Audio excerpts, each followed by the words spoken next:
sino a este polo, si queremos, no tampoco, a este lugar, ya. Bien, así que esa es la dirección del campo, y los electrones sienten una fuerza contraria a él, o sea, sienten una fuerza hacia la derecha, hacia allá. Así es que estos electrones los electrones originales, que son estos, van a cambiar en su velocidad, van a acelerar, como sienten una fuerza hacia la derecha, van a acelerar hacia la derecha y por lo tanto va a haber un cambio en la velocidad hacia la derecha. Y eso se representó por estos vectores verdes que están todos desviados hacia la derecha. Y eso lo comprobamos en esta transparencia, que aquí estaban los rojos originales y los verdes todos quedaron desviados hacia la derecha. Entonces, para ir del rojo al verde, usted siempre le tiene que sumar un vector, un cambio de velocidad horizontal hacia la derecha, de una misma magnitud, ahí, siempre ahí. Aquí va de ahí hasta ahí. Aquí era 0, entonces iba de ahí hasta ahí.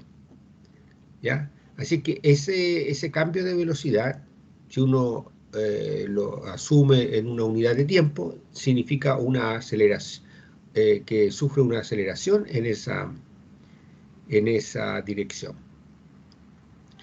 Bueno, entonces eso va a producir una velocidad o sea, va a producir que el verde también, si usted le sigue la pista a un electrón, ahora que empezó con esta velocidad verde en el primer momento, después también va a seguir un camino en zigzag, pero después de un momento no va, y después del momento no va a volver al lugar inicial que tenía, sino que se va a desplazar, ¿ya?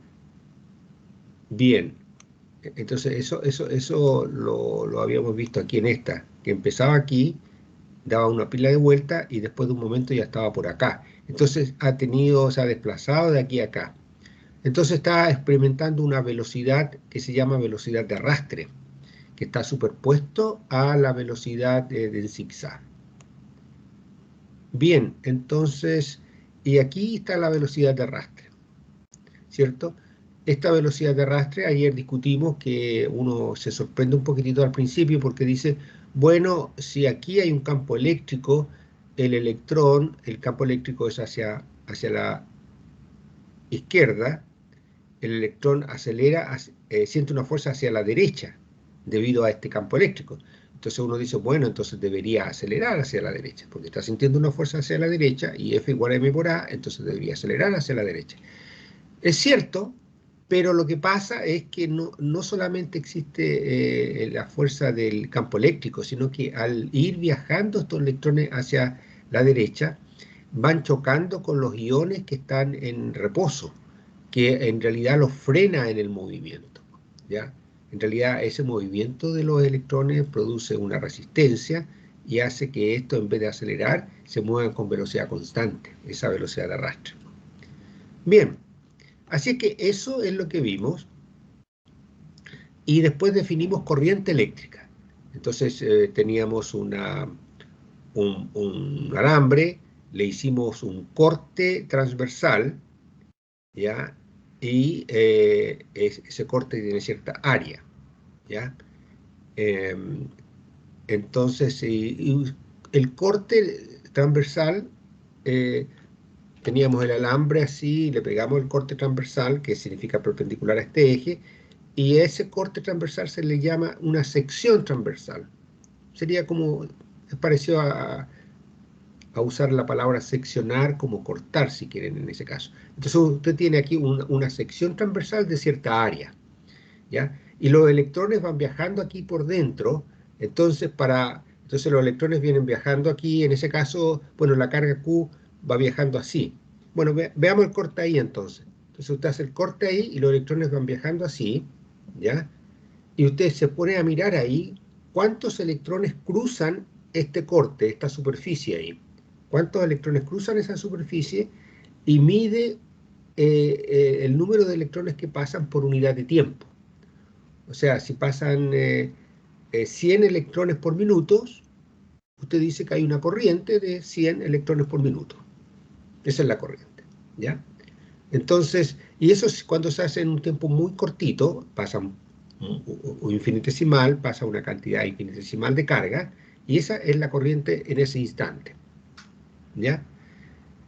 Y la corriente se mide en amperes, ¿ya? Y aquí relacionamos esta corriente con cantidades microscópicas, ¿ya? En esta ecuación aquí relacionamos la corriente con la densidad de partículas, que es n, la carga de cada una, y la velocidad de arrastre. Esas son, estas tres, n, q y v sub a, son cantidades microscópicas, ¿ya? Y también aparece esta cantidad macroscópica, que es el área de la sección transversal. Así que ahí tuvimos una expresión para la corriente. Así es que esta clase y estas láminas le sirven para discutir qué es lo que es corriente eléctrica, a qué le llamamos corriente eléctrica. ¿Ya? Y eso es lo que vamos a seguir trabajando hoy día.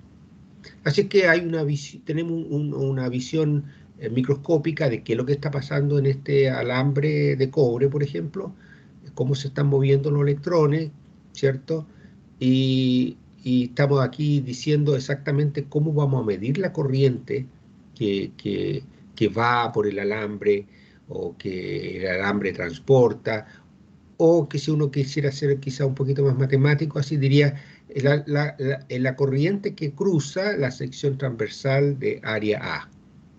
¿Ya? Aquí está el corte. Entonces, eso sería lo más, la forma más operativa, digamos, y que es la que conviene más para entender el lenguaje y las ecuaciones que vamos usando. Así que usted puede seguir usando la expresión, o vamos a usar también en este curso, que considera un alambre que lleve una corriente de 5 amperes, qué sé yo. Pero lo que significa es esto, que hay cierta cantidad de electrones cruzando esta sección transversal por unidad de tiempo. ¿Ya? Bien. Ahora, aquí lo que vamos a hacer hoy día en esta primera parte es considerar ciertos materiales en que la corriente es proporcional al campo eléctrico, ¿ya? Porque si lo pensamos un poquitito, y aquí vamos a empezar a discutir entonces, si usted tiene un campo eléctrico, a ver, es como este. Entonces esto va a producir una... aquí deberíamos al tiro poner una convención. A ver, me voy a ir a una transparencia más adelante para mostrarle esa convención que vamos a usar, que está usada en todos los libros. No, la puse en la otra transparencia.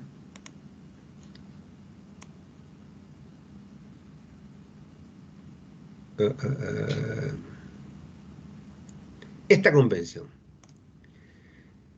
Esta convención se refiere, mire, si usted tiene cargas positivas, como están aquí en estos círculos, estos son protones, digamos, son partículas con cargas positivas.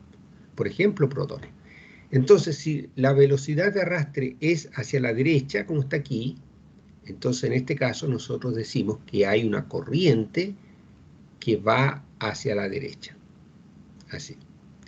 Ahora, si las cargas que se mueven son electrones o cualquier carga negativa, ¿ya? Que se mueve a la derecha, así como aquí abajo, entonces uno dice que hay una corriente hacia la izquierda. ¿Ya? Me gustaría, si alguien tiene alguna duda de eso, conversémoslo al tiro, o si tiene algún comentario, y aprovechamos de chequear si estamos todos conectados y me están escuchando. A ver, ¿alguna pregunta hasta esta parte? ¿Cómo está la audiencia? ¿O podemos seguir adelante?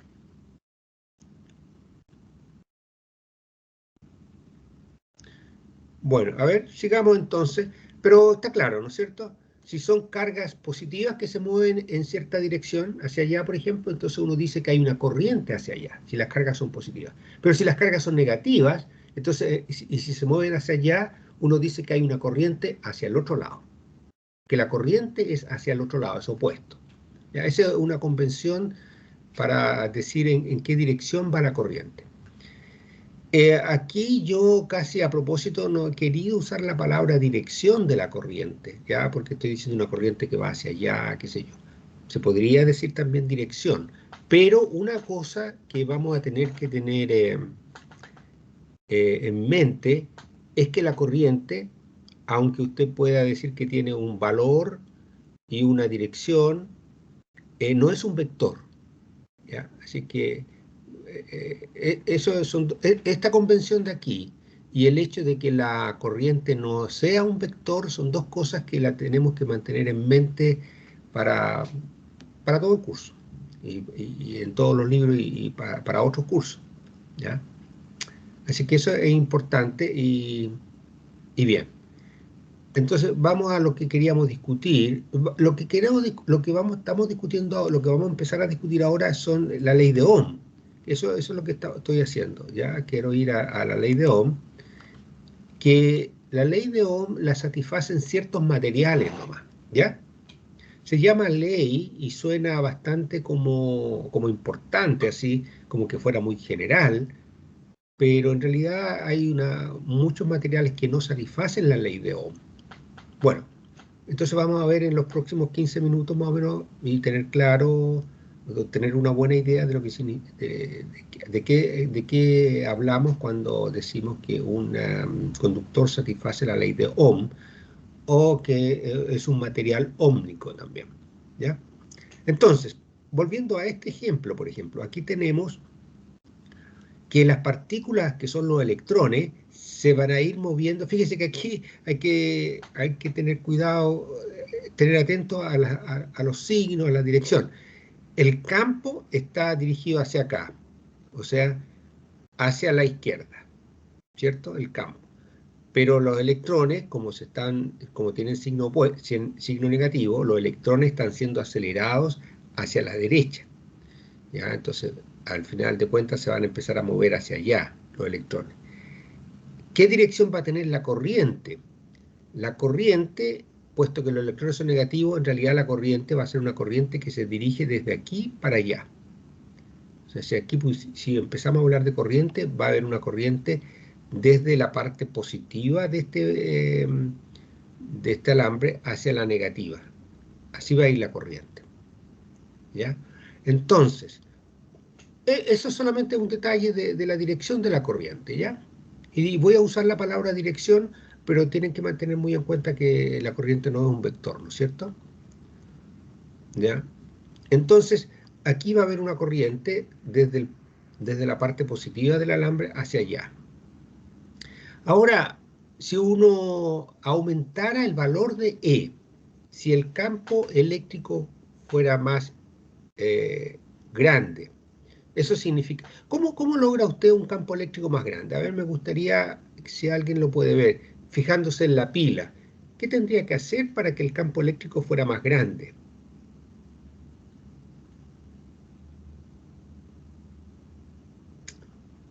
Si uno coloca una pila de 1,5 volts y la conecta, va a crear un campo eléctrico dentro del alambre de 1,5 volts. La diferencia potencial entre los extremos del alambre son los extremos donde está conectada la pila, ¿ya? Entonces crea 1,5 volts. Eso significa que creó cierto campo eléctrico. Si usted usa una pila de más volt, el campo eléctrico, ¿cómo será? El campo que se crea o que se produce en el interior del alambre. La intuición, a ver qué les dice.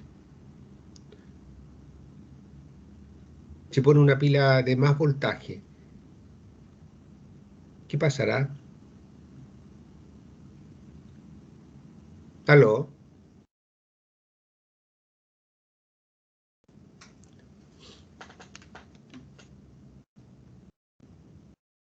¿Están presentes o se fueron? A ver, voy a pasar lista por mientras, voy a aprovechar. Santiago Saavedra, ¿está Santiago? Ah, estoy presente, ya está con... bien. Valesca. Sí, Sí, profesor. ya, gracias. Sí, Santiago, sí, me doy cuenta que no tiene micrófono. Bien. Matías. Presente, profesor. Ya. ¿Y Telmo está presente también? Presente, profe. Ya. Bueno, a ver, conversemos aquí de lo que estamos diciendo, cualquiera que se anime. Si usted pone una pila de más voltaje, ¿qué les parece? ¿Qué les pasará al campo? ¿Qué le pasará a la corriente, si queremos empezar por esa parte? Si pone una pila de más voltaje, ¿se producirá una corriente mayor o menor? Mayor. Mayor, sí, exactamente. Bien, bien. Mayor. Entonces, ¿cómo será el campo eléctrico?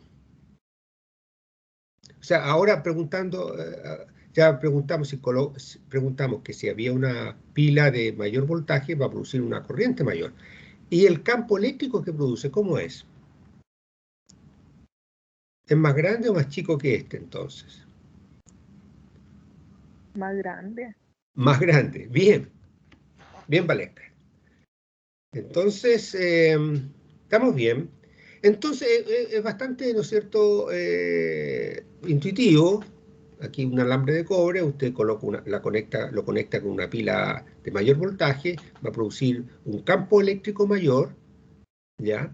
Y va a producir una corriente mayor, ya independientemente de la polaridad, o sea, si la pila, aquí la corriente va a ir así para allá y todo eso, el campo eléctrico también, pero en magnitud son los números que decimos, que es mayor, ¿ya? Ahora, si usted invierte la polaridad de la corriente, o sea, si pone el polo positivo acá y el negativo al revés, entonces este lado quedaría positivo y este negativo, el campo eléctrico se dirigiría, se daría vuelta, se invertiría de dirección y la corriente también iría de aquí para acá. Ese sería el único cambio, ¿ya? Eso que estamos hablando, cuando se comportan así los materiales, eso está satisfaciendo la ley de Ohm, ¿ya? Es un material que cumple con que vamos a definir, tenemos que definir la densidad de corriente, pero no importa, para estos momentos hablamos como corriente, si quieren. Cuando la corriente es proporcional al campo eléctrico, como en este caso, si usted el campo eléctrico lo incrementa al doble, la corriente también se va a ir al doble, y si el campo eléctrico lo aumenta al triple, la corriente también se va al triple y mantiene la dirección, eso es un material ómnico y esa es la ley de Ohm. Pero no todos los aparatos, no todos los materiales o no todos los aparatos satisfacen esto. Uno se puede llevar sorpresa en que usted puede cambiar la polaridad de una cosa, pero no cambia la polaridad del campo o viceversa, ¿ya? O no se comporta linealmente, como en este caso, ¿ya? Así que eso es en resumen, lo que vamos a colocar ahora en fórmulas, en matemática un poquitito, que no va a ser complicado, y aquí en esta línea vamos a aprovechar de introducir vocabulario que les va a salir muchas veces en su actividad profesional y en los libros cuando estudien. Bueno, la corriente que cruza cierta sección transversal de área A es, ya habíamos deducido esta expresión aquí, está compuesta de estos 4 factores, 3 de los cuales son microscópicos y uno es macroscópico, esta A que está aquí, que es el área de la sección transversal. Eso es el macroscópico. Ayer comentamos, y aquí para la gente nueva que se está incorporando hoy día a esta unidad, hay que tener cuidado con esta lámina porque esta A aquí la estamos usando como área, pero aquí está como ampere. Hay una cosita que en los libros usan la A mayúscula para ambas cosas, pero en el sistema internacional la A de ampere siempre se muestra con una font romana, que es derecha, vertical, digamos. Entonces cuando vean la A vertical es ampere. Y esta A de área la colocan con cursiva, o sea, está un poquito inclinada. Así que yo en algunas partes de esta transparencia o de estas láminas la puse un poquito más cursiva, pero aquí no se nota en realidad. Honestamente aquí se puede confundir a ustedes. Así que tienen que tener cuidado ahí. Esta es área aquí en esta ecuación. Entonces, está compuesta de estas tres cantidades microscópicas y el área, que es lo que tenemos aquí. Ahora, vamos a definir una cantidad física que se llama la densidad de corriente. En vez de corriente, la densidad de corriente. Y eso lo voy a tener que aquí hacer un poquitito. Mire, vamos a hacer un pequeño ejercicio. Ustedes me van a ayudar para que entendamos la densidad de corriente. Voy a hacer un alambre. Ojalá que me salga aquí. Esta es la sección transversal del alambre, ¿ya? Ahí. Supongamos que cada cuadrito de esto es 1 milímetro cuadrado, ¿ya? Entonces tenemos un alambre aquí delgado. ¿De cuántos milímetros cuadrados tiene? Vamos a contar así aproximadamente. Tiene 1, 2, 3, 4 ahí. Después 5, 6, 7, 8, 9, 10, 11, 12, 13, 14, 15, 16, 17, 18, 19, 20, 21, 22, 23, 24, 25, 26, 27. Digamos que son 25. Digamos que son 20 milímetros, ya para sacar cuentas fáciles. Supongamos que aquí hay 20 milímetros cuadrados. Ya los 25 mejor. Los 25, vamos a sacar cuenta. Si por cada uno de estos viene viajando 2 amperes, si aquí vienen 2 amperes, en este milímetro cuadrado, vienen 2 amperes, y en total son 25 milímetros cuadrados. Entonces, si aquí vienen 2 amperes, ¿cuánto viene en total? ¿Qué corriente cruza este alambre? Porque aquí es un corte transversal, ¿no es cierto? Los electrones vienen viajando hacia usted. Entonces aquí cortamos el alambre, hicimos un corte transversal que tiene cierta área, igual a 25 milímetros cuadrados, y aquí viene, por este milímetro cuadrado, viene cruzando esa superficie 1 amper. O sea, significa que vienen 10 elevado a 19 electrones en cada segundo, cruzan hacia usted y le pegan en su cara. Bien, ¿cuánto es la corriente que viene en todo el alambre? Si aquí viene 1 amper, o sea, vienen 2 amperes, dijimos. Si vienen 2 amperes, aquí vienen 2, y en total son 25 milímetros cuadrados. ¿Cuántos amperes hay en total cruzando hacia usted? 50. 50. Bien, excelente. Esto es la densidad de corriente. La densidad de corriente es cuánta corriente viene por unidad de área. Entonces aquí está, J es la densidad de corriente, es corriente partido por unidad de área. Entonces se le va esto y se le va el área. ¿Ya? Es cuánta corriente pasa por cada milímetro cuadrado. O sea, y la densidad de corriente es 2. Entonces, si usted tiene que la densidad de corriente es 2 y el área es 25, entonces la corriente, para encontrar la corriente, usted despeja, ¿no? Ahí pone este A allá, entonces le queda que la corriente es 2 por 25, que son los 50, como lo que dijo usted. ¿Ya? Así es que eso es todo el asunto que tiene que ver con densidad de corriente en este ejemplo sencillo, ¿ya? Hay otros problemas en que, por ejemplo, de hecho, en algunos conductores, en algunas líneas de transmisión, no viene la corriente pareja saliendo aquí. Si usted ve un corte transversal, vienen más cargas pasando por las orillas que por el centro. Entonces, si uno quiere saber la corriente total, no puede multiplicar así como lo hicimos recién, porque la corriente no es pareja, digamos. Depende del radio. ¿Ya? Ahí hay una información extra que uno puede hacer ejercicio de eso. ¿Ya? Bueno, entonces, y a este le vamos a poner un vector a esta densidad de corriente. Esta cantidad va a ser vectorial. La corriente misma no es vector, pero la densidad de corriente es un vector. Y está relacionado con la velocidad. Aquí aprovechamos de colocar un vector. Entonces, esto lo vamos a transformar en un vector, que la densidad de corriente, y aquí está la velocidad de arrastre como vector. Aquí la velocidad de arrastre, aquí no está como vector, aquí está la magnitud nomás de la velocidad de arrastre. Está la magnitud nomás, ¿ya? Así es que ahí. Esta es la velocidad de arrastre. Entonces, ¿qué es lo que dice la ley de Ohm? dice que cuando un conductor lleva una corriente, hay un campo eléctrico dentro del conductor.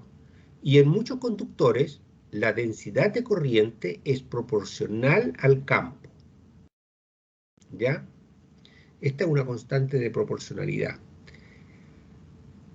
A ver, aquí hay que aclarar que estamos usando esta letra sigma, esta letra griega sigma, para una cantidad física que es la cantidad que relaciona la densidad de corriente con el campo eléctrico. Ya es una constante ahí y se llama conductividad eléctrica. Y hay que tener cuidado porque en la primera parte del curso nosotros usamos sigma para otra cosa, ¿se acuerdan para lo que usábamos sigma?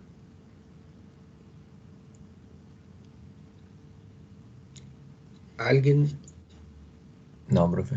No, pero la usamos, ¿no es cierto? ¿Se acuerda que usábamos lambda también? Sí.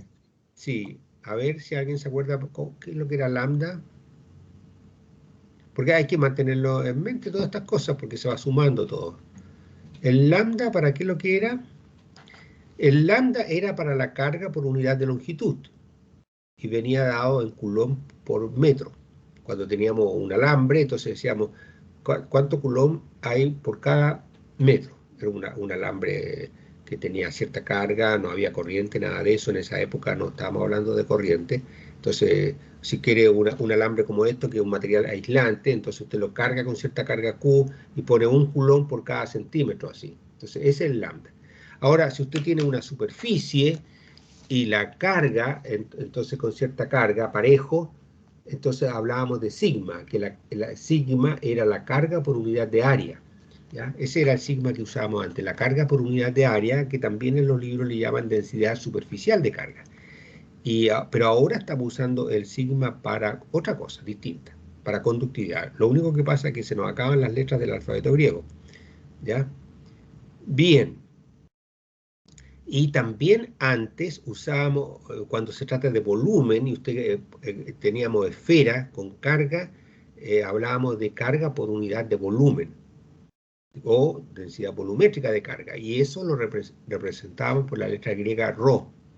Nosotros teníamos alfa, sigma y ρ, para carga por unidad de longitud, carga por unidad de área y carga por unidad de volumen. ¿Ya? Ahora, aquí apareció sigma en otra cosa como conductividad y también nos va a aparecer ρ como el inverso de sigma, que va a ser la resistividad del material. Así que aquí las dos letras hay que tenerlo súper claro eso, que es otra cosa distinta. Bien, esto ustedes van a tener que inevitablemente volver a escuchar esta parte o verla en el libro. Ya toda esta página es una página nomás. Aquí al final aquí ya vamos a tener la ley de Ohm. Pero para entender esto de la ley de Ohm hay que estudiar estos pequeños cambios de notación y de lenguaje, ¿ya? Bien.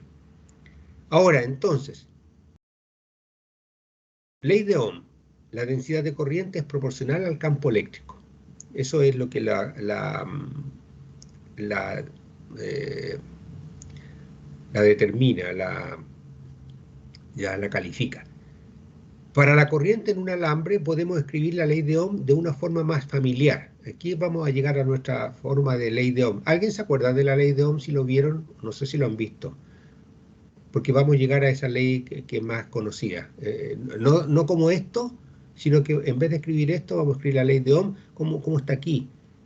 Como por ejemplo que la corriente es B partido por R. Y eso lo vamos a repasar ahora mismo un poquitito, ¿ya? Vamos a discutir un poquitito. Entonces hagamos nomás la matemática en estos momentos y yo los invito a que ustedes la tienen que repasar, ¿ya? La vamos a hacer lento, pero igual, uno no la entiende al tiro quizás, pero... Ok, entonces el J, la densidad de corriente, es sigma por E, ¿ya? Y vamos a definir el ρ como el inverso del sigma, ¿ya? Donde le vamos a llamar a ρ la resistividad. Entonces nos va a quedar que el J, la densidad de corriente, es igual al campo partido por la resistividad. ¿Ya? Entonces aquí despejamos el campo, el J por ρ. J por ρ. Ahora, aquí vamos a ver la relación entre el voltaje y el campo, ¿ya? Porque cuando hay campo aquí eléctrico, había un campo dentro del material. Si hay un campo, hay una diferencia potencial. Y aquí fíjense que cómo está relacionado. Esto es lo que hemos estado conversando desde ayer. Pero aquí está con los puntos en específico. El potencial en el punto B es igual al potencial en el punto A, que está aquí con minúscula, ya está el punto A y el punto B. El potencial en el punto B es igual al potencial en el punto A menos la integral desde A a B menos la integral del campo desde A a B. Menos la integral de A a B del campo punto dl. En este caso el dl está en el eje X. Así es que es esto mismo, está reemplazado el dl por dx. Y este producto punto entonces nos quedó escrito, lo voy a agrandar un poquitito aquí.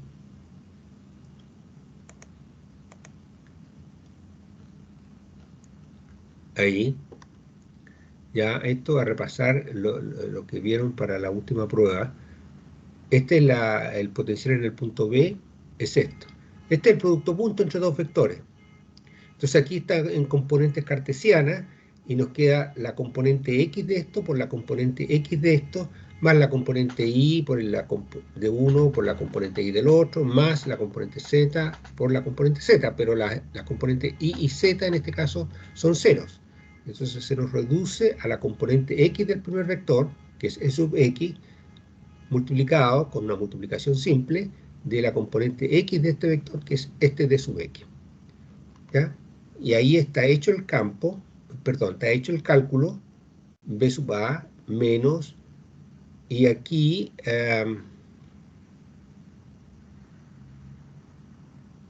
la componente X del campo en este caso, el eje X viene hacia la derecha, así que para allá son positivos. El campo viene hacia acá, hacia la izquierda, y entonces tiene un signo menos aquí. Entonces, la componente X del campo es menos E sub 0. Entonces, esta componente X que está aquí es menos E sub 0.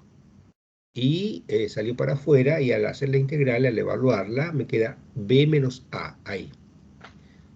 Y aquí estas dos cosas se van a positivo, y queda esta cantidad de aquí. B sub B igual a B sub A, y aquí queda, esto se va a positivo, y aquí di vuelta estas dos, que A menos B, que es el L. Como esto es positivo para allá, este A menos B es un número positivo y es la longitud del alambre. Así es que llegamos a esta expresión, y la diferencia de potencial al final me queda que es el campo por la longitud. ¿Ya? El campo por la longitud.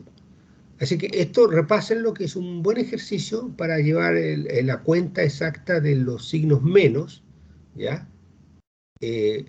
Pero uno ya desde el principio sabe que, a ver, aquí desde el principio sabe, y eso se lo voy a dar como un poquito como un primer approach.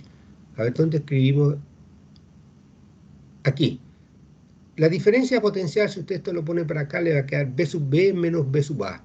Y la diferencia potencial tiene que ver con E, la integral de E y el camino. Y si el E es constante, le queda E por la longitud del alambre. Y eso es lo que llegamos aquí. Que la diferencia potencial entre los dos extremos es igual al campo multiplicado por la longitud del alambre. ¿Ya? Todo el detalle que está aquí tiene que ver con el signo que tiene esto. ¿Ya? Con el signo. Y ahí está correcto el signo. Bien, así es que de aquí, si quiero reemplazar aquí, el campo me queda V partido por L. Entonces este campo lo reemplazo como V partido por L. Este es la diferencia potencial entre el extremo del alambre, esta es la longitud del alambre, esta es la resistividad del alambre. Y aquí está el valor de la corriente y el valor del área de la sección transversal. Y aquí podemos despejar el potencial y me queda ρ L partido por A multiplicado por I. ¿Ya? Y esto lo escribimos como V, el voltaje, o la diferencia potencial entre los dos puntos, es igual a R por I, donde R está designando a este producto de la resistividad multiplicado por el largo dividido por el área de la sección transversal. ¿Ya? Y le vamos a llamar la resistencia del alambre. Y así, con esto, se deduce la ley, hemos deducido la ley de Ohm, que la corriente es directamente proporcional a el voltaje dividido por la resistencia, inversamente proporcional a la resistencia.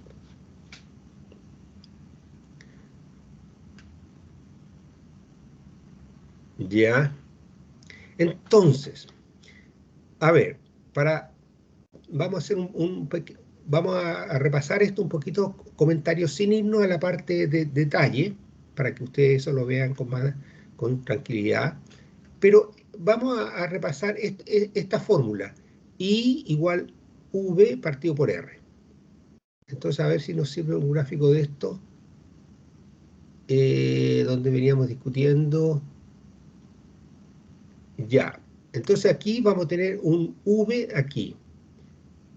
El voltaje entre este punto y este, que es el mismo que la pila, de 1,5 volts. Entonces, ¿qué nos dice la ley de Ohm? Que para este material, la corriente que se produzca aquí va a ser proporcional a qué cosa. Si mientras mayor sea el voltaje, mayor va a ser la corriente.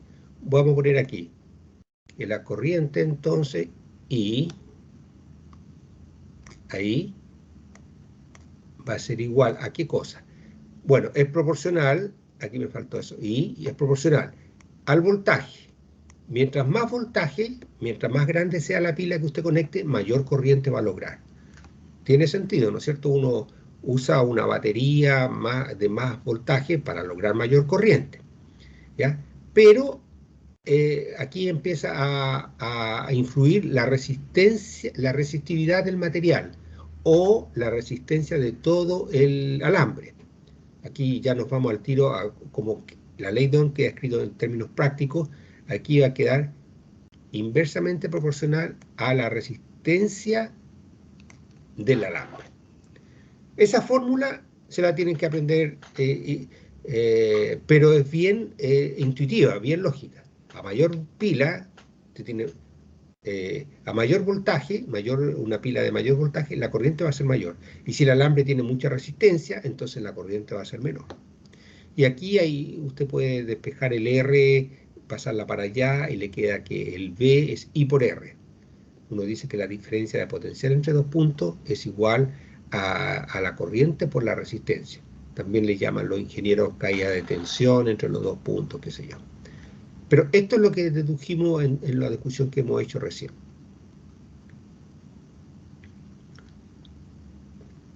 ¿Esa fórmula la habían visto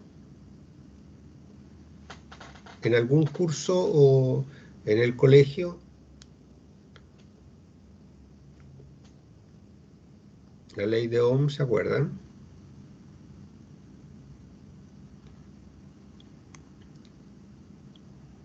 ¿Aló?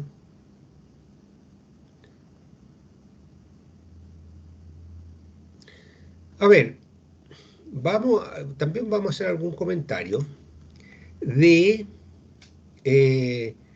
unas palabras que tenemos aquí.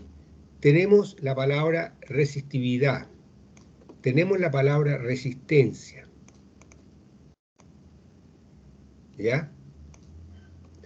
Y aquí no hablamos, pero deberíamos tener otra palabra más, que sería la palabra resistor. Entonces, usted, y aquí está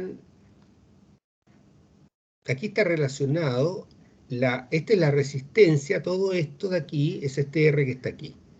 La resistencia de este alambre es proporcional a la resistividad y al largo e inversamente proporcional al área de la sección transversal. ¿Ya? A ver, tratemos de aclarar eso un poquitito. A ver, ¿qué les parece esa fórmula? Me gustaría que alguien interactuemos un poquitito.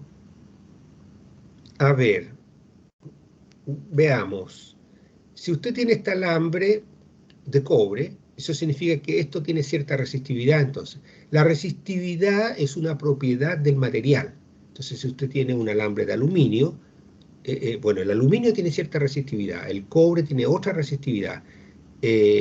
Hay materiales que son buenos conductores, significa que tienen una alta resistividad, como el cobre, por ejemplo, pero el oro, por ejemplo, tiene mejor resistividad, más resistividad, perdón.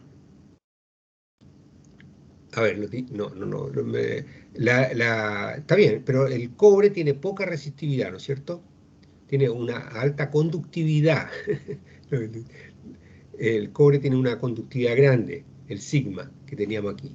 El cobre tiene una conductividad grande, conduce electricidad, ¿no es cierto? El oro conduce más electricidad. El mejor conductor todavía, pero es muy caro, ese es el problema. Ahora, la resistividad, el cobre tiene una resistividad baja, ¿ya? Bien. ¿Qué pasará con... a ver, no, vamos por la siguiente forma.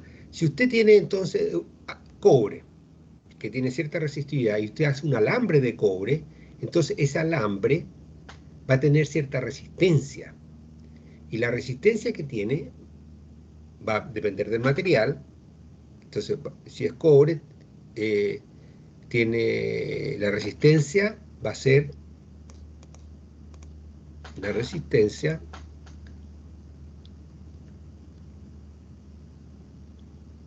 aquí me dio permiso para escribir aquí en esto. Bueno, lo tenemos escrito aquí abajo, pero bueno, la resistencia, ¿qué va a ser igual? Va a depender del material, entonces va a ser ρ. Ahora, ¿qué pasará con el largo? Si es más largo el material, el alambre, ¿tendrá mayor resistencia o menor?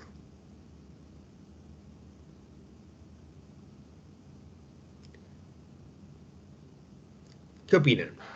Si usted tiene un alambre de cobre y tiene cierto largo, va a tener cierta resistencia al final. Y que la resistencia es esta fórmula que yo estoy tratando de escribir de nuevo para discutirla.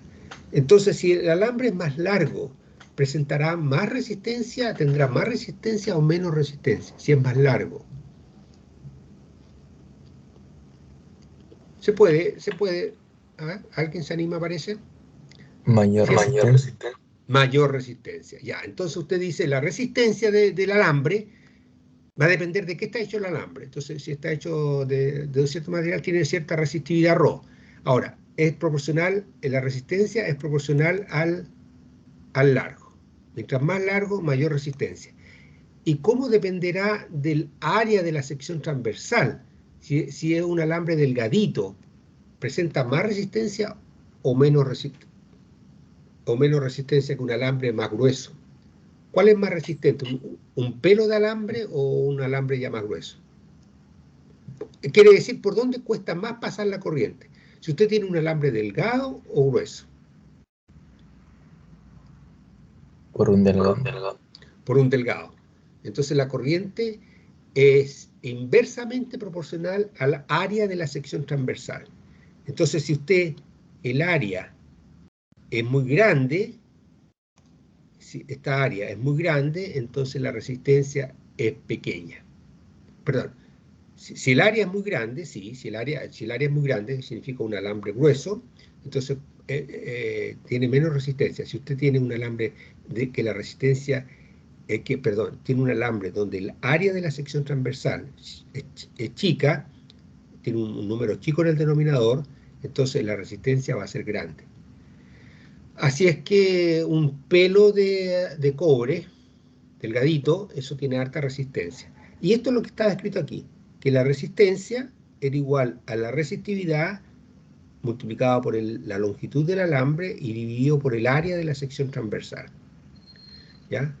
Entonces, para la resistencia importa el material, si está hecho de cobre, de plata o de otro material, ¿va? Es proporcional a eso, pero y geométricamente depende linealmente con la longitud e inversamente con la área de la sección transversal. ¿Ya? Entonces, ya tenemos la resistividad, que es intrínseco al material, la resistencia, que tiene que ver con estas características. Y si usted va a una ferretería, debería pedir un resistor. Entonces, usted pide un resistor, que sería cualquier, cualquier cosa, como un aparato, eso es un resistor que tiene cierta resistencia, que está hecho de un material que tiene cierta resistividad y que tiene cierta resistencia, pero el aparato mismo o el, el chorizo, si usted quiere, eso se llamaría un resistor. Pero nosotros en general, si usted va a una ferretería y pide un resistor, a lo mejor no le entienden mucho, uno usa la palabra resistencia en la vía corriente, ¿no es cierto? Bien, entonces creo que con eso estaríamos bien para que ustedes se entusiasmaran en leer el libro, leer un poquito sobre resistividad, conductividad, resistencia eh, y qué sé yo. ¿Les parece? Lo dejamos hasta aquí, esta parte. Entonces tenemos presentada la ley de Ohm. De esta forma, si quieren. O de que I es igual a V partido por R, que a mí me gusta más particularmente. Pero no, como está aquí. I, la diferencia potencial entre los extremos del alambre partido por su resistencia. La unidad en el sistema internacional de unidades es el ohm. Para la resistencia se simboliza con esta letra griega mayúscula omega. Este es el voltaje, cuya unidad es el volt. Esto debería estar derechito en font romana, y esto debería estar un poquito inclinado, cursivo, en font itálica, ¿ya? Así que si ponen atención en los libros, hacen la diferencia entre estos dos símbolos. ¿Ya? Bueno, sí, y esto es la corriente, y esto es una letra A mayúscula que es ampere. La corriente en ampere, la diferencia potencial en volt, y la resistencia en ohm. Bien, bien, entonces ya sabemos lo que es corriente y sabemos lo que es la ley de Ohm. Y ahora vamos a empezar con esto, tenemos media hora. Tenemos los ingredientes para trabajar con campos magnéticos ahora. Ahora vamos a ir a campos magnéticos, ¿ya? Bien, entonces aquí quiero que me, me ayuden con esta discusión, porque vamos a repasar un poquito de campo eléctrico, ¿ya? Como forma de incentivar la discusión. Entonces vamos a ver la diferencia entre campo eléctrico y campo magnético, ¿ya? Para hacer un paralelo y para que nos quede claro eso. Entonces, veamos primero fuerza sobre una partícula en un campo eléctrico E. Entonces, hagamos el siguiente experimento imaginario. Tenemos aquí un eje de coordenadas X, Y, Z, y tenemos una carga Q, que está aquí. Y hay un campo eléctrico dirigido hacia abajo. Aquí no hay gravedad, no hay nada, ya puro campo eléctrico nomás. ¿Qué le pasa a esta partícula? ¿Qué siente? ¿Siente alguna fuerza o no? Esa partícula la tenemos en reposo en este momento, aquí dice. El campo eléctrico tiene cierto valor y está en la dirección Z. O sea, bueno, aquí sí, pero entonces como está hacia abajo, este valor es sub 0 que está aquí, tendría que ser negativo. Ahí está puesto, ¿no es cierto? Tiene cierto valor. Esa sería la componente Z. La componente Z es negativa. Y tiene velocidad 0. Bien, ¿qué fuerza siente la partícula? ¿Siente alguna fuerza o no? ¿Siente alguna fuerza? Voy a ir a buscar un poquito de agua. Vengo al tiro.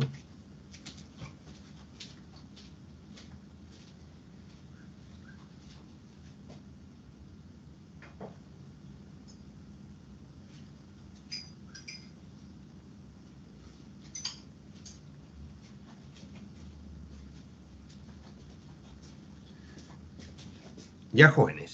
A ver, esto ustedes lo saben, pero traigámoslo a la memoria para poder conectar con el campo magnético. Ya, en el primer diagrama, ¿qué le pasa a la partícula si estaba en reposo originalmente y aparece este campo eléctrico dirigido hacia abajo?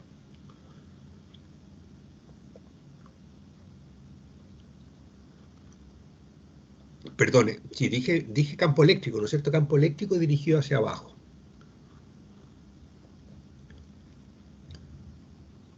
¿Siente una fuerza la partícula o no? Sí. Sí, ya. ¿Cuánto vale la fuerza?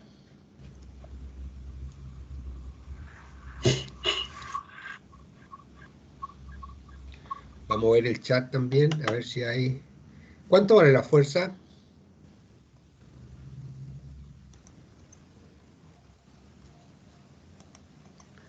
¿Cuánto vale la fuerza entonces? Vale esto, ¿no? Vale la carga por el campo. Así es que ahí está la carga y el campo es E sub 0. Así que la fuerza vale Q por E sub 0 Z. Bien, esta carga es positiva, ¿ya? Aquí está puesto. Entonces, ¿qué le va a pasar a la carga debido a esta fuerza? Si está en reposo originalmente, ¿qué le va a pasar?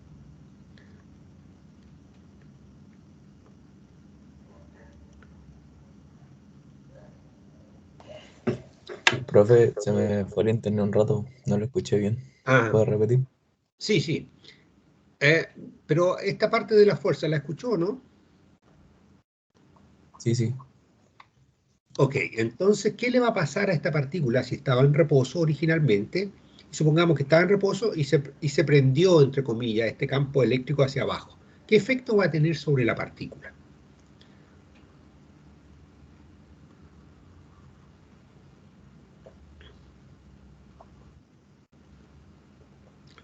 ¿Qué efecto? ¿Como que se repele o no? Pero hay un... aquí no hay, o sea, lo único que tenemos es el campo, que, bueno, este campo es producido por carga eléctrica. Particularmente, fíjese que este campo, para producir un campo vertical hacia abajo, aquí no comentamos de qué manera era, ¿me entiendes? Nada de eso. Pero ciertamente que tiene que... nosotros hemos visto en el curso cómo producir un campo uniforme así. Y si se acuerdan, podríamos haber puesto una placa aquí arriba y otra placa aquí abajo, ¿ya? ¿Y cuál sería positiva la placa para que tuviera este campo vertical hacia abajo? Esto es como un ejercicio, ¿no es cierto? Un buen ejercicio. Esta placa de arriba, ¿qué signo debería tener para que el campo viniera hacia abajo? Positivo. Bien, positivo.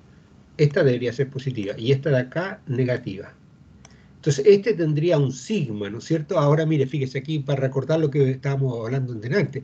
Este tendría un sigma, esto era carga por unidad de área, ¿se acuerdan? ¿Y cuánto? Ya este tiene cierto sigma y este es positivo y este tiene negativo. Y el campo, ¿se acuerdan cuánto vale? Tenía una expresión con respecto a los sigma, relacionada con los sigma. El campo eléctrico era, bueno, lo voy a decir nomás, era, era, ¿cuánto era el campo eléctrico? Sigma partido por, dependía de la distancia o no, era constante, ¿no es cierto? Era sigma, era igual a, perdón, el campo era igual a sigma partido por 2 veces la diferencia la separación entre estas placas. ¿Ya? A ver, no lo quiero calcular ahora, pero no gastemos el tiempo en eso. Pero ya, tenemos este campo para abajo. Pero la pregunta es, ¿qué efecto tiene sobre esta partícula?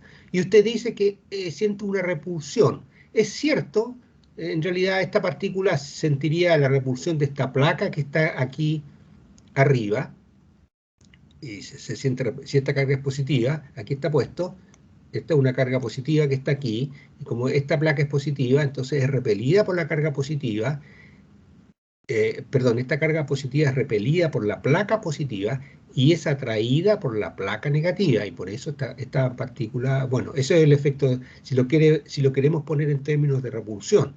Pero en este ejemplo aquí yo me había querido olvidar de esta parte, por ejemplo, ya de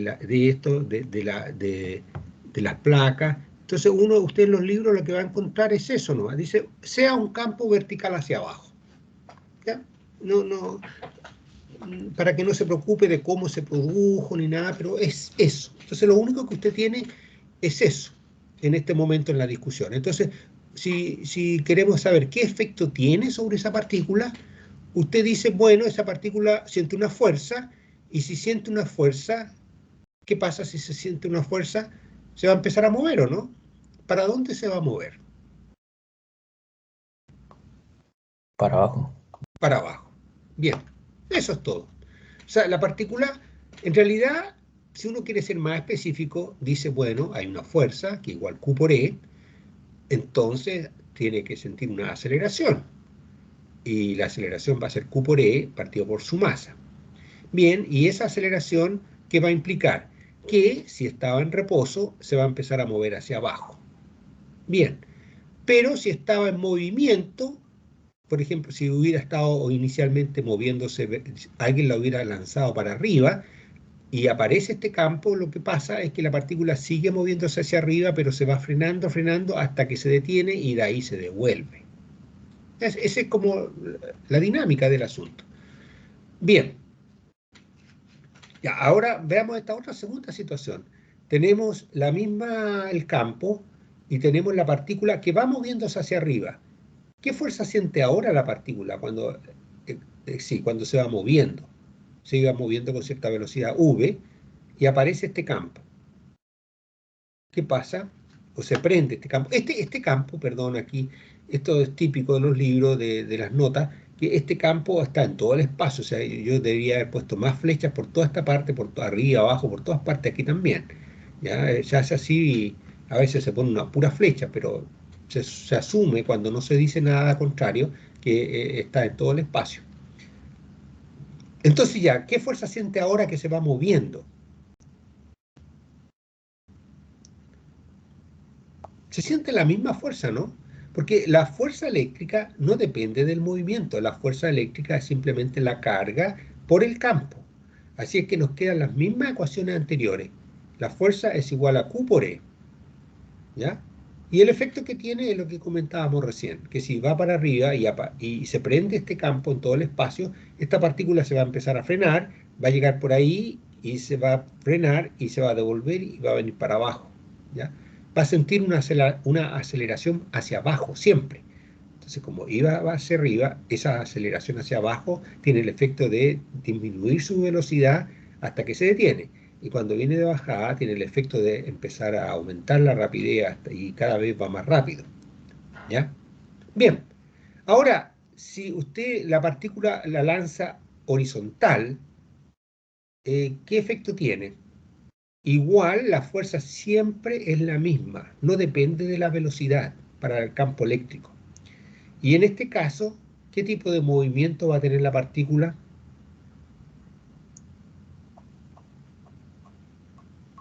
Si venía con cierta velocidad y de repente se prende un campo eléctrico hacia abajo, ¿qué tipo de movimiento? Aquí va a ser líneas rectas, ¿no es cierto? Como Y una aquí parábola. una parábola, bien. Va a ser una parábola. Esto sería parecido a si usted tiene una pelota, está en un quinto piso, la chutea y en vez de campo eléctrico habría campo gravitatorio, que es igual a G, la gravedad. Entonces la pelota describe una parábola. Aquí la partícula cargada describiría también una parábola. ¿Qué les parece esa discusión? ¿Se entiende o no? ¿Se ha entendido? Sí. ¿Alguna pregunta? Ya. Bien, entonces esta parte se entiende. Ahora, en vez de campo eléctrico, vamos a decir aquí vamos a hacer una suposición, vamos a suponer que hay un campo magnético. Hay un tema aquí, que nosotros en este momento no hemos hablado de campos magnéticos todavía, esta es la primera vez que estamos hablando de campo magnético, ¿ya? Entonces, estamos en esta parte de la discusión, no estamos siendo tan rigurosos como cuando empezamos con el curso, que decíamos, bueno, vamos a definir claramente lo que es un campo eléctrico y definimos todas las cosas con harto cuidado. Aquí también lo vamos a hacer con cuidado, pero vamos a invertir un poquito la forma de presentarlo en pos de a ver si hacemos una conexión lo más rápido posible, ¿ya? Entonces, les voy a decir que hay otros campos vectoriales que se llaman campos magnéticos, y vamos a hacer este mismo ejercicio, pero suponiendo que es un campo magnético en vez de un campo eléctrico. Y más adelante nos vamos a preocupar cómo se produce ese campo magnético y qué significa el campo magnético con más detalle. Pero si esto mismo tuviera, en vez de ser un campo eléctrico, fuera un campo magnético, vamos a estudiar las mismas situaciones. ¿Qué pasaría si la partícula estuviera en reposo, la carga Q, y aquí hubiera un campo magnético para abajo? Sentiría, bueno, aquí voy a preguntar sabiendo que ustedes todavía no hemos estudiado campo magnético, así que no, en rigor no me podrían responder, pero por conversar o por si alguien ha escuchado o visto algo, y si no, no importa, ¿sentirá alguna fuerza o no? ¿Qué opinan? Hay un campo magnético y una partícula cargada en reposo.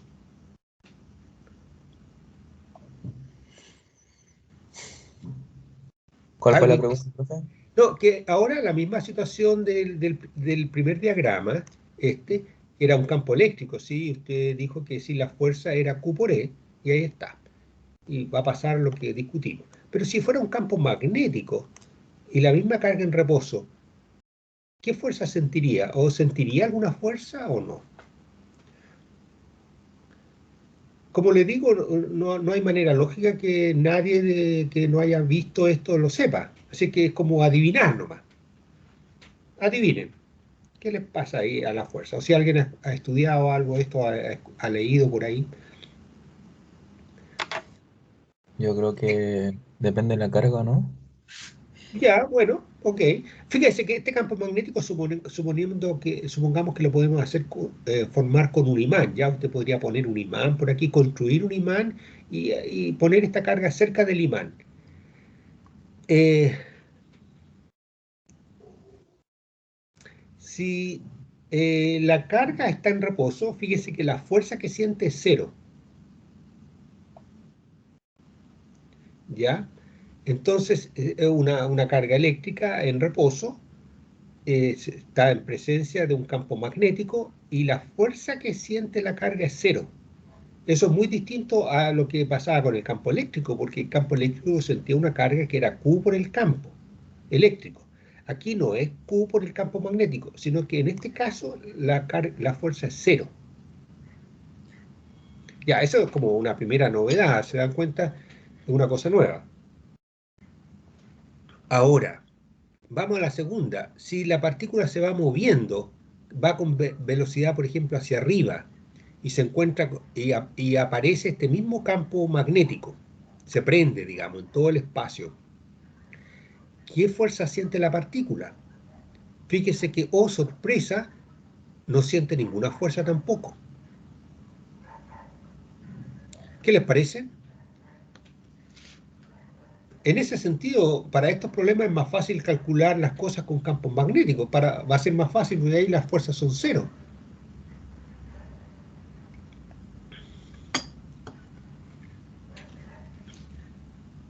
Así es que, si la partícula se va moviendo con velocidad v hacia arriba y se prende un campo magnético, ¿qué le pasará al movimiento de la partícula? ¿Cambiará el movimiento? No le afecta en nada según lo que dice ahí. Claro, según lo que dice aquí, que si usted se refiere a esto, ¿no es cierto? Dice fuerza Sí. cero, claro. Entonces, como muy bien usted lo dice, no le afectará en nada. Pues va la partícula moviéndose con cierta velocidad. Aquí no hay campo gravitatorio, nada, ¿cierto? Va moviéndose no siente fuerza, entonces sigue moviéndose a la misma velocidad, supongamos que son 3 metros por segundo, sigue con 3 metros por segundo, subiendo, subiendo, subiendo, todo lo que quiera, no se detiene, no se acelera, no se desacelera, no pasa nada. Exactamente. Eso le pasa a una partícula cargada con cierta velocidad, así en esta dirección, con este campo magnético.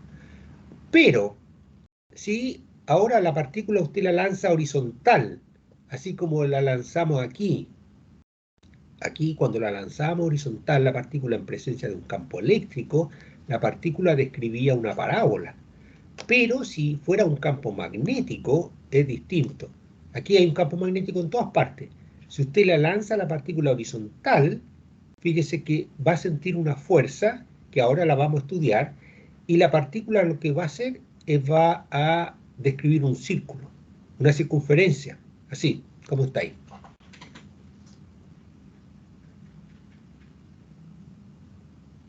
¿Qué les parece?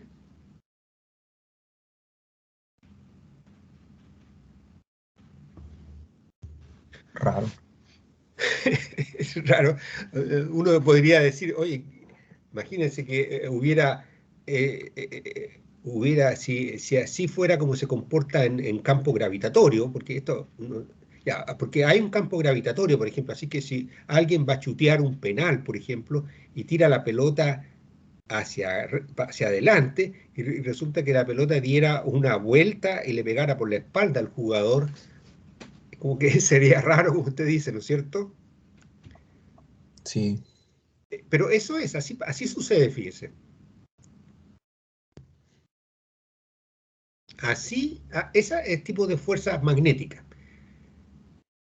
Bien, entonces vamos a tener que estudiar este fenómeno porque es nuevo para nosotros.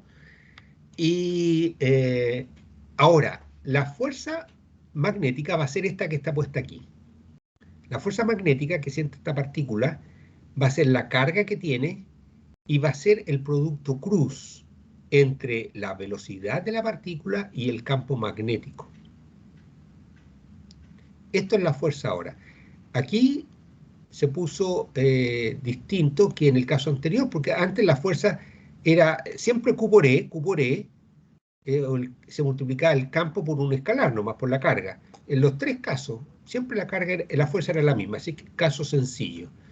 Aquí, en estos otros ejemplos, la fuerza primero, las primeras dos eran 0, pero la tercera es Q, pero el producto cruz entre la velocidad y el campo magnético. Esa es la novedad del año.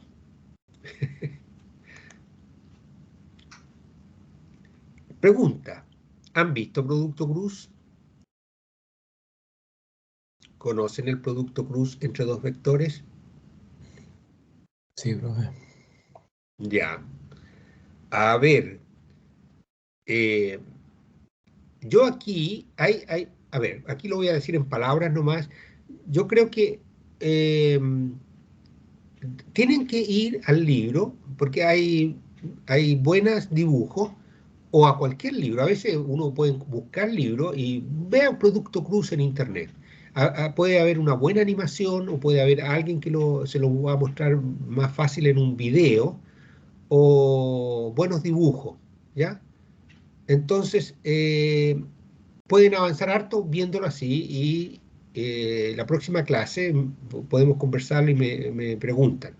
Pero yo aquí les voy a dar ciertas características, ya así como aquí les di ciertas características para como dejarlos bien metidos en el tema y se den cuenta de que hay diferencias y cosas. Con el producto cruz también voy a comentar algunas cosas que a lo mejor no van a estar comentadas en los libros. O sea, están, pero no están presentadas y están haciendo el énfasis. Primero, para el producto punto, ¿se acuerdan? ¿Cuál era el producto punto entre dos vectores? Voy a usar esto como si tengo un vector A y un vector B y hago el producto punto B. ¿Cómo se calcula el producto punto? ¿Se acuerdan? Porque ahora vamos a hacer el producto cruz entre dos vectores. Esto es dos vectores A y B cualquiera, ya nada que ver con este B de acá. Voy a poner C y D entonces para que nadie se vaya a confundir aquí. El producto punto entre dos vectores, ¿cómo se expresa, jóvenes? Entre C punto D. ¿Cómo se calcula el producto punto? Ustedes saben esto, ¿no? ¿Aló? Con las posiciones, ¿o no? Ya. Bueno, aquí yo le voy a recordar la fórmula. Si a usted le dan los vectores, estos son vectores, ¿ya? Aquí hay que poner las flechas de vectores. Esta no me va a dejar ahí, ya, pero son vectores. El producto punto es la magnitud del primero por la magnitud del segundo por el coseno del ángulo entre los dos. ¿Sí o no? Sí, ¿no es cierto? Eso si le dan las magnitudes y la dirección. El resultado de esto es un escalar, el producto punto de esto, o sea, la magnitud de esto por la magnitud de esto por el coseno del ángulo. Si le dan las componentes cartesianas, c sub x, c sub y, c sub z y el d sub x, d sub y, d sub z, el producto punto se obtiene escribiendo la suma de los productos de las componentes. O sea, le queda c sub x por d sub x más c sub y por d sub y más c sub z por d sub z. ¿Ya? ¿Qué es lo que voy? Que usted, para el producto punto, usted tiene dos formas distintas de calcularlo. Acuérdese siempre de eso. Para el producto punto, para el producto cruz, también tiene dos fórmulas distintas de calcularlo. Una forma es cuando tiene las magnitudes y las direcciones. Y en ese caso, se escribe la magnitud del primero por la magnitud del segundo por el seno del ángulo entre los dos, en vez del coseno como era en el producto punto. Va a ser el seno. Y va a haber y va a tener una dirección, el producto cruz. ¿Ya? Y la dirección va a ser normal al plano que forman los dos vectores en cuestión, en este caso V y B. Entonces, hay dos formas. Esa es una. Magnitud de esta por la magnitud de esta por el seno y por el vector normal. Bien. La otra es con las componentes y eso se da con este determinante. ¿Ya? Y eso tenemos que repasar esas dos cosas. Y lo quiero hacer, lo estoy mencionando ahora nomás para que ustedes lo vean en el libro o vean, repasen su cuaderno de física 1, donde cuando estudiaron torque, ahí ustedes vieron producto cruz y también entonces están en su curso de matemática también. ¿Ya? Ahora, vamos a aprovechar los últimos 5 minutos para calcular el producto cruz en forma práctica en este caso, a ver si lo podemos hacer. Cuando viene horizontal la velocidad, se encuentra con un v para abajo. Entonces, vamos a calcular la fuerza que siente en ese momento. V hacia la derecha y v hacia abajo. Entonces, el producto cruz, ¿cómo le queda? Le va a quedar la magnitud de este por la magnitud de este. ¿Cuál es el ángulo que forman la velocidad y el campo magnético? Aquí está la velocidad y aquí está el campo magnético. ¿Qué ángulo forman? Esto está en todo el espacio, ¿ya? Así que aquí hay un campo magnético hacia abajo, si quiere. ¿Qué ángulo forman el V con el B para este diagrama? Aquí al principio.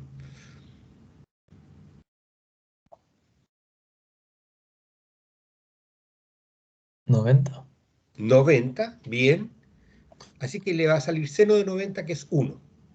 Así que va a salir B, la magnitud de B, por la magnitud de este vector de acá, y la magnitud de este vector magnético es B sub 0.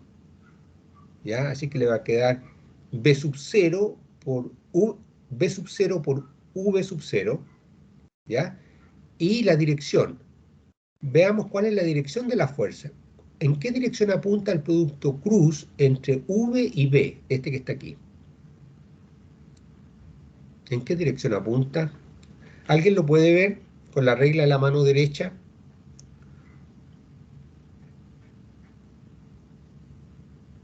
Positivo. ¿Pero en qué dirección positivo? En X. A ver, ¿y cómo se ve eso? Bueno, claro, aquí lo tenemos, ¿no es cierto? Pero ¿cómo se saca? Viendo hacia dónde va girando, ¿no? Sí, bueno, porque aquí ya vimos el resultado, ¿ya? Pero si usted no supiera, si aquí yo no hubiera puesto este círculo y le preguntan en una prueba, bueno, pero ¿para dónde siente la fuerza cuando está en este punto? Voy a agrandar un poquitito ahí, a ver si... eh, eso vamos a tener que seguir discutiéndolo igual. Cuando va aquí, entonces yo le vamos a practicar aquí en 3 minutos para dónde va la fuerza. Tome su mano derecha, ¿ya? Y apúntela en la dirección de V, la mano derecha.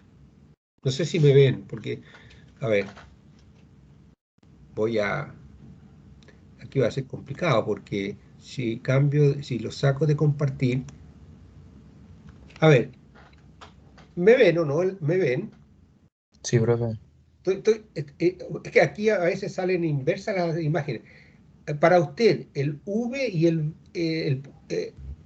V apunta hacia dónde en su pantalla. Este Hacia mi V, derecha. hacia la derecha. Y yo hacia dónde estoy apuntando. Hacia su derecha, pero de la pantalla hacia mi izquierda. Pero es porque... Claro, sí, No, pero se le entiende. Se le entiende. ya, pero ahí es donde sale truculento explicar esto. Entonces, si yo pongo así el dedo, ahí para usted está en la misma dirección Sí. la V con El mi vector, dedo, sí. ¿cierto? Sí. Ya. Entonces, por eso es mejor describirlo para mí que hacerlo, porque si no le va a quedar todo invertido cuando me vea. Entonces, yo lo voy a describir. Coloque su mano apuntando en la dirección de V. Ya. Ya. Mano extendida, los 4 dedos extendidos. Así yo va a salir al revés aquí, pero yo quiero hacer que usted haga esto, así, ¿cierto? Sí. Así. Y después cierre la mano en Ya. la dirección del B mayúscula. O sea, bueno, va a tener que colocar la mano así, ¿no es cierto? Porque apuntando en la dirección de, cuando le digo que apunte en la dirección de V, usted pone así, pero en realidad eso también es en la dirección de V. Todas esas direcciones son en V. Tiene que ir en la misma dirección que V. Entonces, después va a tener que girar hacia abajo, ¿no es cierto? Sí. Entonces usted coloca la dirección de V, esa es la que le permite girar hacia abajo, ¿cierto? Sí. Usted también me está mirando hacia abajo ahí. Y la dirección del pulgar, eso es el resultado. El pulgar extendido. ¿Para dónde le apunta usted ese ejercicio? Eh, o sea, si lo estamos haciendo, si usted igual lo hace, me apuntaría No, hacia la pantalla.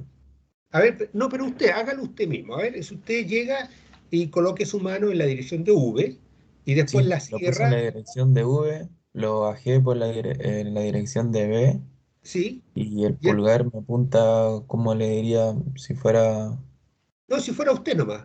¿Le apunta para adentro de la pizarra o para afuera? para adentro. Para adentro. Bien, eso es.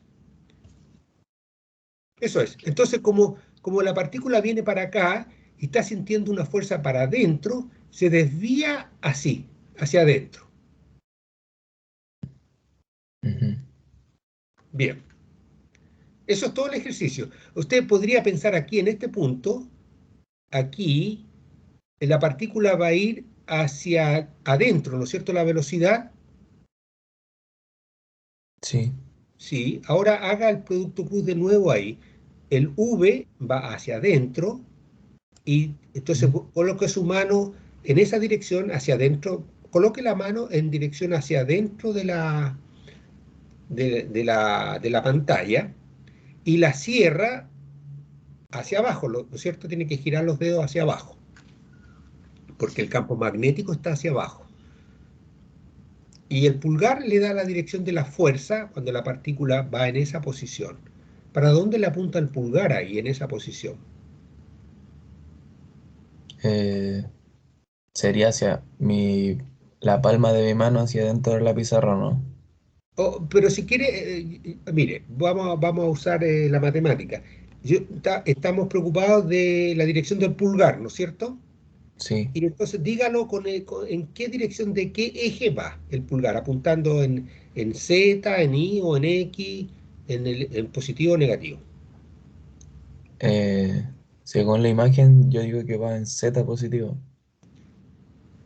No, espérese. Primero coloque estire la mano, los 4 dedos, ¿Ya? apuntando, fijándose en este punto. Ve el punto, ¿no es cierto? Sí. Ahí, y ponga los 4 dedos estirados. ¿En qué dirección le quedan los 4 dedos? Hacia En cuanto a los ejes. en I. No, porque estás metiendo los dedos adentro de la pantalla, ¿no es cierto? Porque la partícula va para allá, para adentro de la pantalla. Ah, ya, ya, ya. Ya, ahora sí, ahora sí. Ya, Sí, entonces los 4 dedos, ¿en qué dirección van? en X. En X negativo, ¿no? Sí, Ya, bien. Ahí tiene los 4 dedos en X negativo. Ahora cierre los dedos, los va a tener que cerrar hacia abajo. sí. Acomódese entonces con los 4 dedos para que cierren hacia abajo. Y cuando cierra hacia abajo la mano, ¿en qué dirección le queda el pulgar? Hacia adentro de la pizarra de nuevo. No, porque, a ver, aquí a mí me va a ver al revés, pero si yo pongo mis 4 dedos hacia adentro, yo los estoy colocando hacia adentro de la pizarra, ¿no es cierto? Y después Ya. los giro hacia abajo. Ah, ya, ya, sí, ahora sí. Ya. Entonces a usted, cuando hace ese ejercicio, coloca los 4 dedos entrando, porque estamos preocupados cuando Sí. la partícula va por este punto. No hemos saltado el análisis de cuando dijimos, empezamos a analizar aquí que venía hacia la derecha.